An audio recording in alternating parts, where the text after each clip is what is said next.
Dans le cadre de ce module, voici les points que nous allons traiter. Nous allons parler de QGIS. Nous allons définir l'estimation d'accessibilité.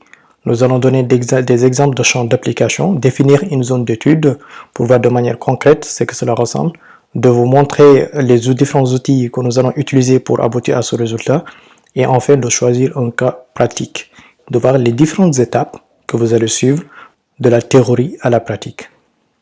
Pour les acquis, naturellement, à la fin de ce module, vous aurez des acquis qui vous permettront déjà d'apprendre sur plus de fonctionnalités existantes sur QGIS, de faire un lien entre les extensions et les API que vous pouvez utiliser pour enrichir vos données, mais aussi de produire des cartes beaucoup plus performantes et efficientes, de faire une combinaison de plusieurs data et d'informations qui viendront de différents types de parties, d'estimer le temps, c'est-à-dire de tout ce qui est l'entrée de ce module, mais aussi de voir plusieurs domaines d'application que vous pourrez utiliser un module à travers ce QGIS.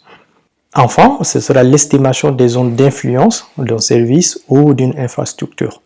Par exemple, si vous travaillez sur un endroit ou d'une zone, ce qui vous permettra de définir la zone d'influence de ce point donné dans l'espace. Dans le cadre de ce module, le principal outil que nous allons utiliser est QGIS. Pour ceux qui ne savent pas, QGIS est un logiciel libre, accessible gratuitement, que vous pouvez télécharger et commencer à l'utiliser dès aujourd'hui.